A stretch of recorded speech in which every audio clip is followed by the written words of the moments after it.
Hey folks, this is Billy DKY, the truth seeker that simplifies and demystifies. Today we're going to be talking about soulmates and actuarial perspective.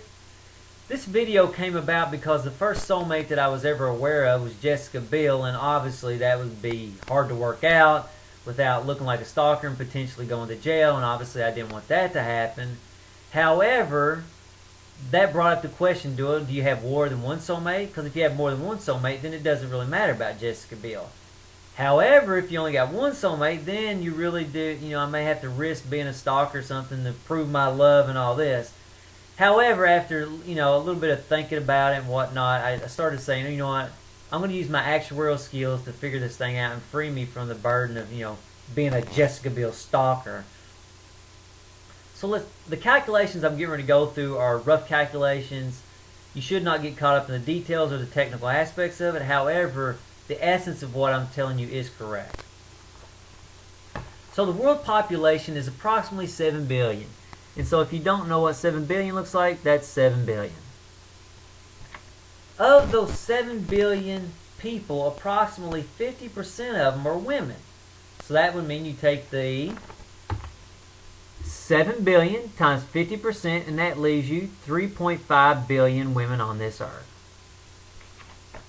A soulmate is approximately 1 in a million or something close to that. So what you would do now is you take this 3.5 billion divided by a million, and that leaves you 3,500 soulmates.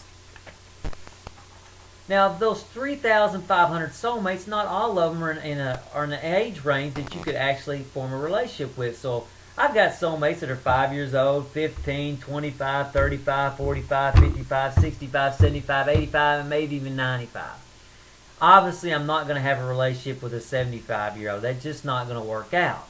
So it's not so much to be a soulmate, but you need a functional soulmate, a soulmate that you can actually build a life with.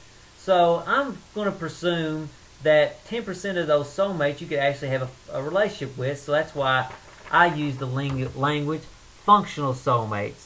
So you take the 3,500 times 10%, and that leaves you with 350 functional soulmates. So after I realized that freed me up from being a Jessica Biel stalker, and I actually ran into a second soulmate. So that made me have confidence that the calculations that I just showed you are correct. You do have more than one soulmate, and if you likewise have a famous soulmate, don't worry about it. You probably don't even want it anyway. Focus on a soulmate that's around you somewhere. They're a lot closer to you than you may think. Anyway, I hope this video helps you understand soulmates a little better, and by all means, do not stalk some famous person. Trust me, you've got a soulmate closer to home than you realize. If you don't mind, please rate the video, and later, folks.